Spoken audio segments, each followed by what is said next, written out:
This is another one of those, oh, how I love them so, comment response video. There were so many awesome comments this last time that I'm breaking this into 2 videos.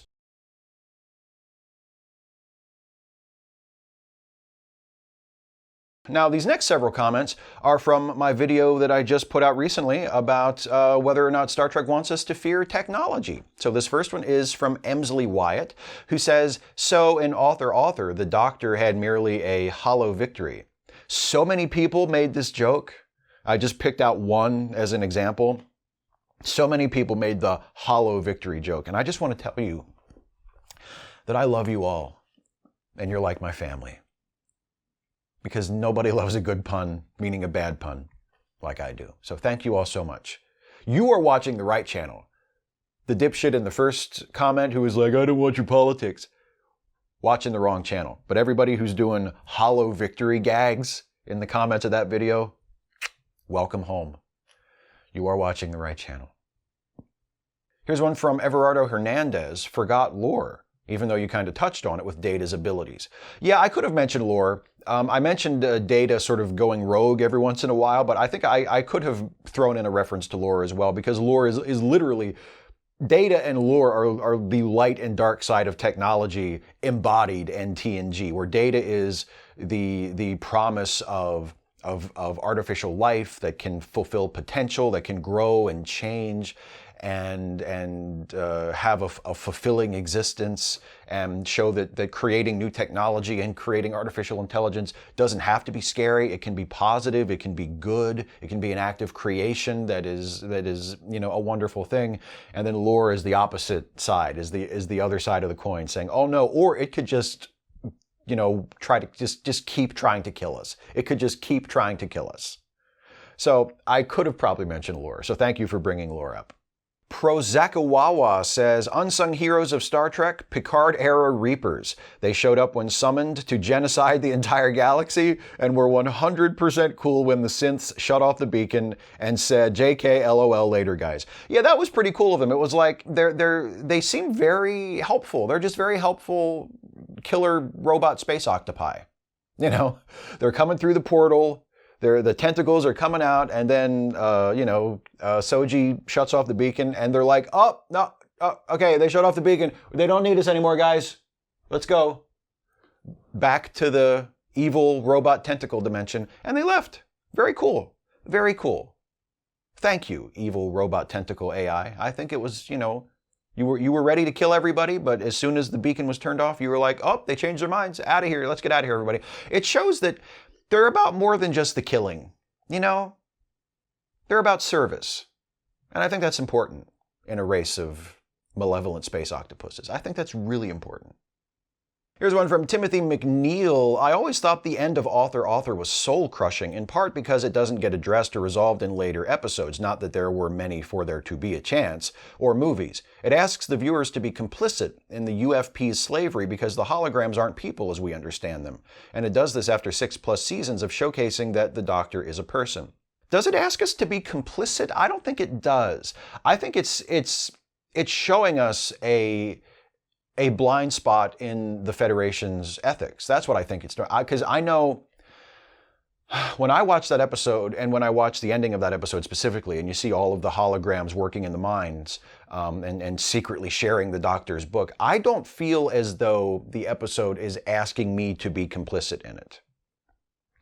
I think the episode is asking me to recognize that the Federation has a serious flaw in its morality, and asking me to be open to the fact that my own society may have similar flaws, which obviously it does. We can see that in how, racial equality has been widely accepted in this country, theoretically. Practically speaking, there are still a lot of people who don't get it and don't want to get it, but theoretically, people get that that's a good thing, that racial equality is a good thing. But we still struggle over trans equality. There are people who are completely on board, or at least are willing to say they're completely on board with racial equality, but utterly reject the idea of trans people having equal rights and being treated with dignity and equal protection under the law and all of those really important things. So we have those blind spots in our own culture, just as the Federation has a blind spot where they will recognize someone like Data as being an individual with rights and privileges as that other organic beings would have, but they don't extend that same protection to the Doctor, even though he seems just as intelligent and sentient and sapient as anybody else on that ship. More so than quite a few people on that ship, actually. So I don't think it's necessarily asking us to be complicit in the Federation's enslavement of the holograms. It's asking us to notice the distance between the Federation's stated morals and what it puts into practice. Here's one from Blake Belladonna. I think the whole thing is a bit silly in most cases. Robots are everywhere today, but they look nothing like humans, and if they have any AI at all, it's extremely minor.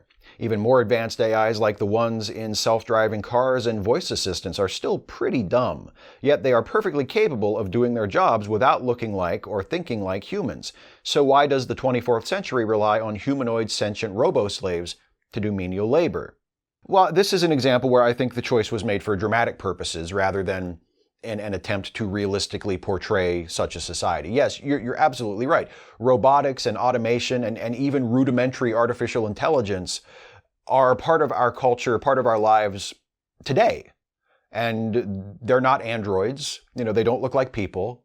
They don't have faces. They don't have pre-programmed personalities so that they can interact with us and so we can pretend that they're people. They're not like the synths in Picard, because they don't have to be. And we tend to anthropomorphize and imprint on things anyway. So even if they don't look like people, we still tend to to sort of treat things that seem intelligent or seem like they could be people as though they are. They don't need to be in our actual shape. So yeah, it's for dramatic purposes. It's because the message comes home a lot clearer. The point hits a lot harder if you are looking at as the guy who opens the door for them in that flashback in the second episode of Picard, when he says, "Good morning, plastic people." Plastic people. They're people. They look like people, they act like people. They may not be sentient, but we have made, it's so that we get the point. We have made a race of plastic, meaning disposable, literally disposable people. We have done exactly the thing that Guinan warned that we would do if Picard was not able to win the case on behalf of Data way back in The Measure of a Man. So I think it's definitely done for dramatic purposes, not because that would be the best way for Starfleet to do that. And that's a valid choice, because they're making a TV show, they're making a drama, they have a point to make, and part of that point is that the Federation has fallen short of its ideals and needs to find its way back to that. So they look like people because that helps us get that point. Jesse Gender says, well, actually, pushes glasses up to bridge of nose, the synthetics on Utopia Planitia are explained in the Star Trek Picard prequel novel series to be partially sentient and created by Bruce Maddox using drones on. Thank you, Jesse, because I did not read any of the prequel novels or comics for Picard, so I didn't get any of that. See, here's the thing. I'm old-fashioned, right? I'm an old-fashioned guy. I start watching a TV show with the first episode of the TV show. I start watching a movie when I sit down and watch the movie. I'm not doing the reading. Right? Come on. It's not a fucking college course. I'm not going to do the reading. If the stuff that was in the prequel novels was important enough, it would have been in the series. It wasn't in the series. So I don't need to know it. It might be interesting to know. It might, fill in some gaps or whatever. And actually, I read some of the prequel comics and some of the supplementary comics and stuff for the Kelvin timeline movies, the Countdown books, and the sort of the tie-in, miniseries and stuff about Spock and Khan and all that. And I liked a lot of that. It was really interesting. But honestly, did I really need to know any of it? Nah, not really. So that's another reason why, and this allows me to give a little mini complaint about one of my pet peeves about movies and TV shows in general. So thanks, Jesse. for the opportunity. Which is, I usually really don't like it when, especially in biopics, when the movie fades to black and that's the end. Like we've just seen the last scene of the movie and then they give us a little postscript, you know, like a title fades up and it says, you know, and Johnny Cash made all these great albums and him and June Carter got married and they lived happily ever after, blah, blah, blah, right? I don't need to know that. I mean, I know that already because I'm a Johnny Cash fan and a June Carter fan and I love the real people and their music and all of that. But if I'm just sitting there watching Walk the Line, like, I don't need to know and I don't want to know what happens after the fade to black. If you want me to know something about them, put it in the movie. Don't like throw a bunch of extra information at me after the movie's over and say, and then in 1978, blah, blah, blah. I don't care. You should have put it in the movie. If you wanted me to know it, you should have put it in the movie. It's not in the movie. You wrote it down and said, and here's some other stuff you might want to know. No. If it's important, put it in the movie. If it's not important, leave it the fuck out. I don't care. If I cared, and maybe I could do my own research. I could say, oh, gee, I've never heard of Johnny Cash before. I wonder what happened to him after that Folsom Prison concert, right? I could look it up. The movie is the movie. Start the movie, finish the movie, movie's over. Don't end the movie, fade to black, and then go, oh, and here's some supplementary material. Here's an appendix that we thought you... Nobody reads the fucking appendix. Stop making me read the appendix, movies.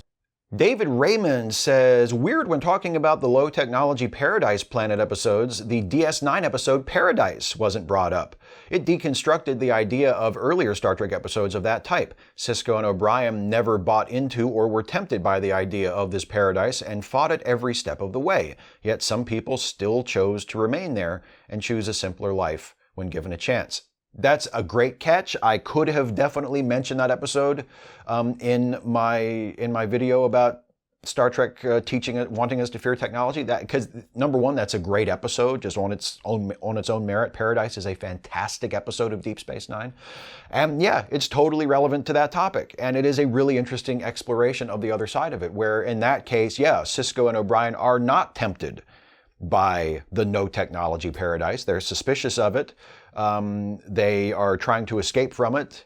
And also, that situation itself is shown to be sinister, is shown to be engineered by a person who wanted to force people to live without technology because she had decided on her own that that was the better way to live. So it's a really, really interesting episode just on its own merit and specifically in relation to that subject of Star Trek's attitude toward technology. And I definitely could have and should have mentioned it in my video, and I didn't.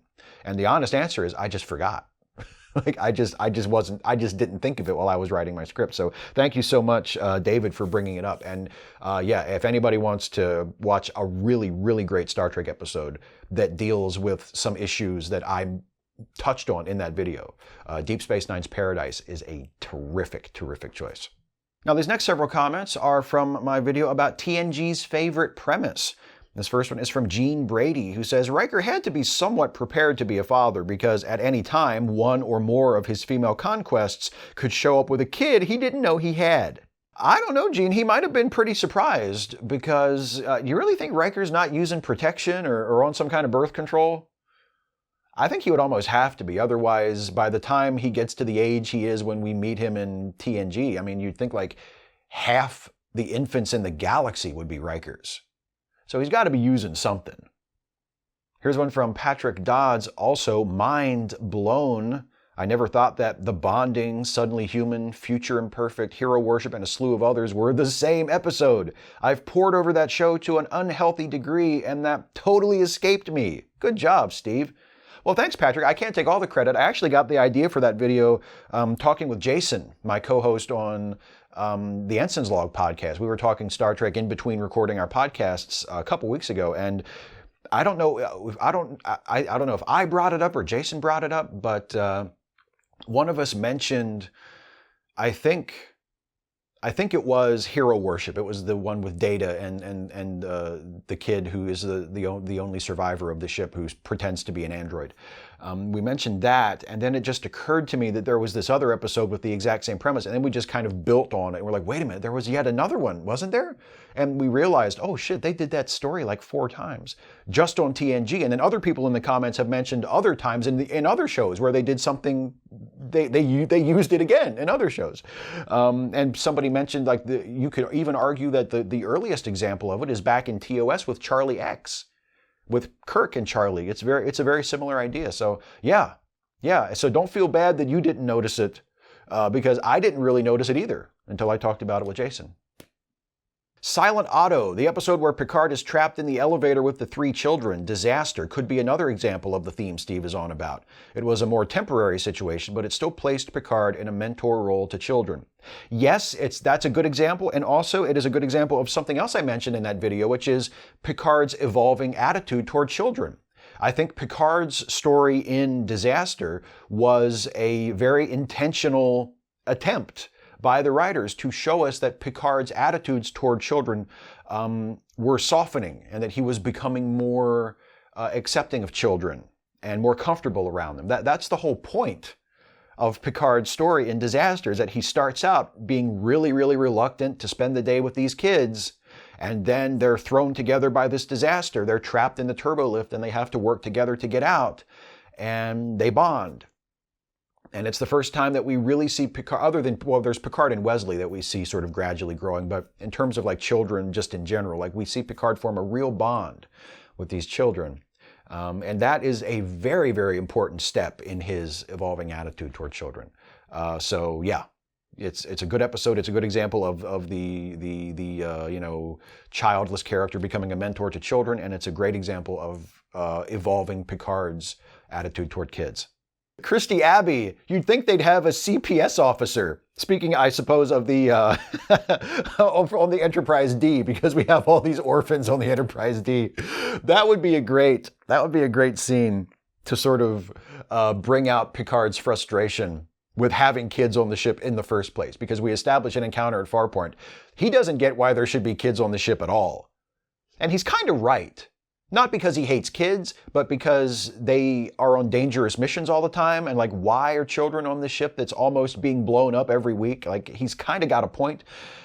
But maybe a few seasons in, after we've accumulated a few orphans on the ship, and then he gets a comm from an admiral who is like, Captain Picard, because of the amount of orphan children on the Enterprise, we're going to be assigning a child welfare officer to the ship. And that can be like a Picard facepalm moment where he's like, well, I suppose that's one way to handle it. We could post a child welfare officer on the ship to look after the interests of the orphans. Or we could also, and I'm just throwing this out there, stop having children on the ship so they won't get orphaned in the first place. And then the Admiral would be like, duly noted, you can pick up your child welfare officer. It's Starbase 55 or whatever the fuck, because that's always how it goes. But yeah, the Enterprise D should definitely have a CPS officer for sure. Here's one from K. Kelly Maine. It's interesting that you point out how so many of the main characters have lost or been estranged from their parents. As a child, I watched TNG regularly. While not a fan, my mother would occasionally pick up plot points because of this.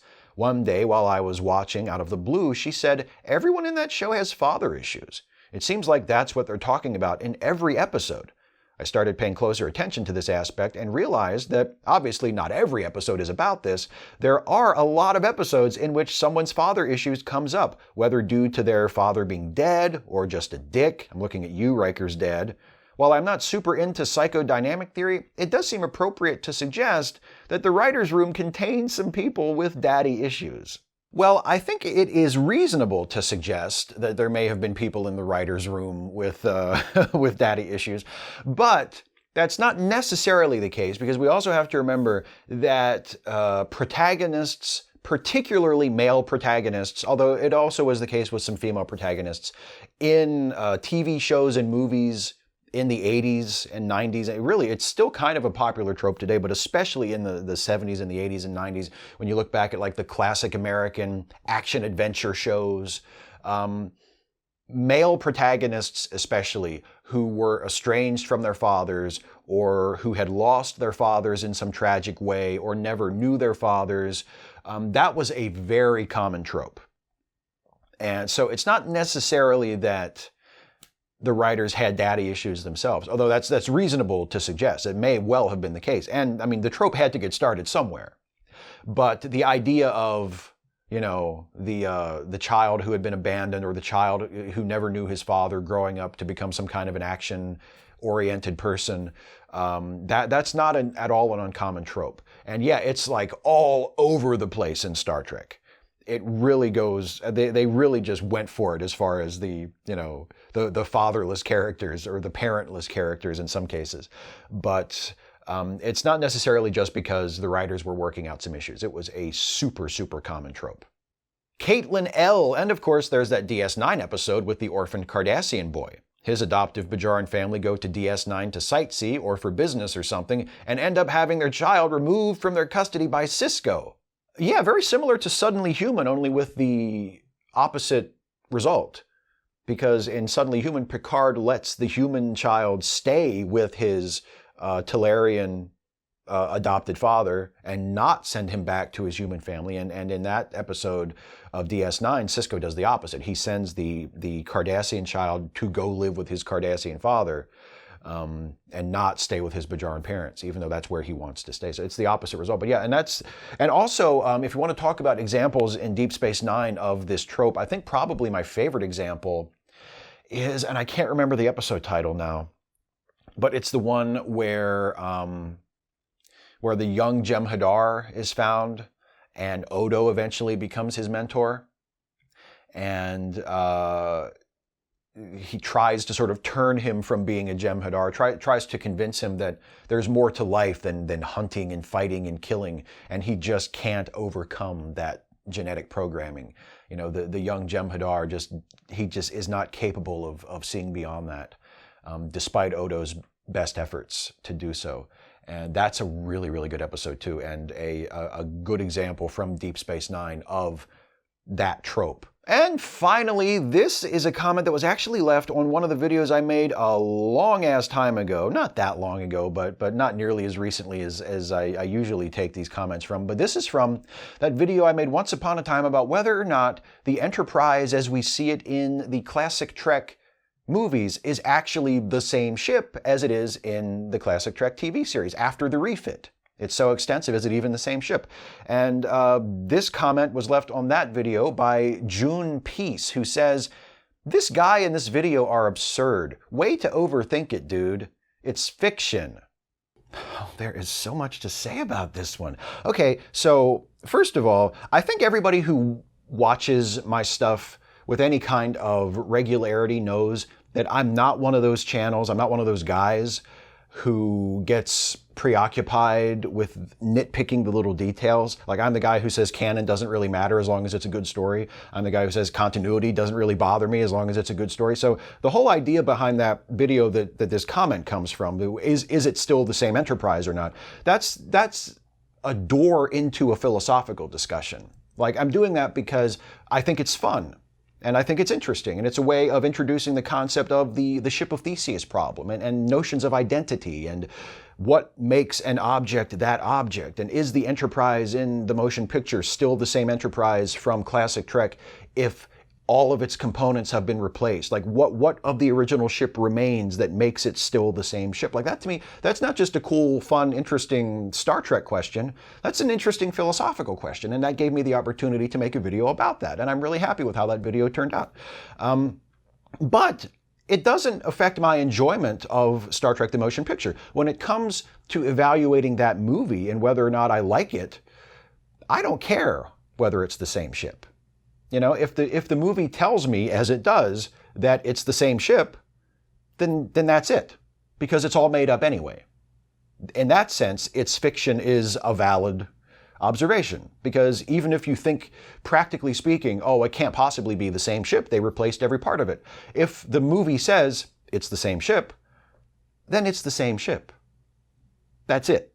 That's the end of the discussion, and it doesn't affect my enjoyment of the movie at all. So it's not I don't think I'm overthinking it, and I don't think I'm being nitpicky about it. I'm using it as an opportunity. I'm noticing something about the movie and using that as an opportunity to start a discussion about a broader topic, a philosophical topic that I think is interesting and that I think a lot of people who watched that video thought was interesting. So that's number one. Number two is, I really, really hate this notion that, well, it's fiction, therefore we shouldn't think about it too hard, which is heavily implied in this comment. You're overthinking it. It's fiction, all caps. As though fiction doesn't warrant that kind of examination. As though fiction isn't something that we should think about too hard.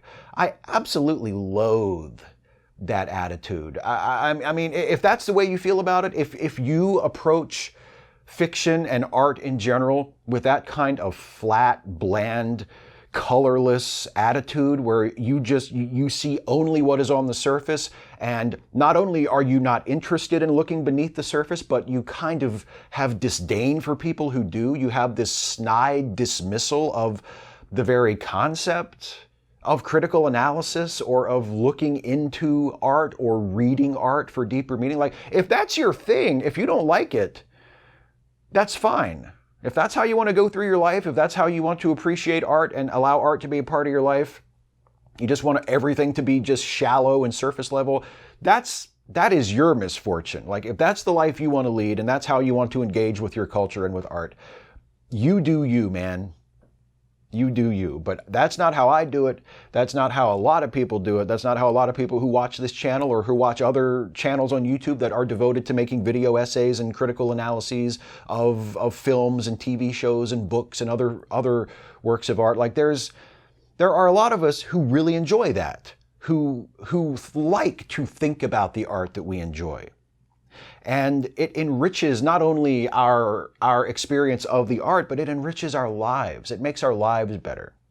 So if you don't like that, that's fine. But you're kind of wasting your time leaving a comment trying to like shame me and, oh, don't overthink it, it's just fiction. I mean, fuck you. You know, like if that's how you approach it, fine, approach it that way. I don't. And if you have a problem with that, then just don't watch my fucking videos. The same as I said about the guy who left the first comment in the first half of these 2 comment response videos, who's like, don't talk about your politics. Well, you're watching the wrong channel, man. You're watching the wrong channel, because I'm going to talk about my politics and I'm going to discuss Star Trek and when I do videos about other stuff too, but in this Trek Actually series specifically, when I'm going to talk about Star Trek on more than just the surface level. Because that is a lot of what I enjoy about it. I enjoy the political content. I enjoy the philosophical content. I enjoy the themes and the deeper meanings and trying to figure out, what is Star Trek trying to tell us? What is this really about? Beneath the surface, beneath the shallow, flat interpretation, the literal plot beats. What is this really about? I like that. That increases my enjoyment of the material. And you know, it's fiction as though it's just fiction. Fiction is not just a medium for telling stories. And by that I mean, it's not just a medium for telling literal like sequences of events. I mean, you can do that. You can tell just fun, shallow, entertaining stories, adventure stories, mystery stories, action. I mean, whatever you want to do. Like, you can use fiction as a vehicle to tell just very simple, very basic stories that have nothing larger to say, that aren't trying to comment on anything about the world or ourselves or the human condition or history or politics or whatever. You can do that, and a lot of people do that, and a lot of those things are great. I don't begrudge people enjoying a nice, fun, shallow, silly story or something that's just a good action story or a good mystery story with nothing beyond that to say. That's fine. That's great. But that's not all fiction is, whether you like it or not, whether you're interested in it or not. Fiction is one of the great forms of art that we have created to tell ourselves about ourselves, to express ourselves, to share our ideas, to communicate, to give ourselves and each other windows into experiences that we otherwise wouldn't have, or to share ideas that we might not otherwise encounter. It's an incredibly powerful tool. It's an incredibly powerful form of art. As art in general is an incredibly powerful thing. It can open your mind. It can change your life. It can change the world, and it can enrich the human experience in ways that, judging just by your question, and maybe I'm jumping to an unwarranted conclusion here, but judging by your question and by your seeming annoyance at the very idea of discussing, a Star Trek episode at anything other than the surface level, it's a dimension that you are sadly missing out on. There's more to art. There's more to great art, whether it's film, TV, literature, painting, sculpture, music, whatever. There's more to it than just what is going on the surface. And like I said to a previous question, I mean, it makes me sad sometimes. I genuinely feel pity for people who are incapable or just completely disinterested in appreciating art at anything other than a flat surface level, which it seems like that's the kind of person you are. And again, if that's the kind of person you are, or if that's the experience you want to have with the art that you enjoy or that you experience, you do you. You do you. But please, you're wasting your time coming to my channel, leaving comments on one of my videos saying, "Oh, stop it, you're overthinking it, it's fiction." Fuck you, it's fiction. Fiction is one of the great creations of the human mind. Fiction is one of the great things that human culture has come up with. And it can have incredible power. And the fact that you seem to see it only as just a shallow vehicle to deliver, entertainment or cheap thrills or whatever you think it is, and well, it's just fiction, don't think about it.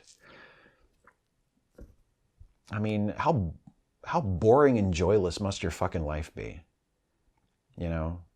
If you look at a show like Star Trek with obvious political and social commentary that obviously has things to tell us about our society and about ourselves, about human nature, about our failings and about our aspirations, all of these amazing things, and that can occasionally compel us to have philosophical conversations like I have in the video you're leaving this comment on.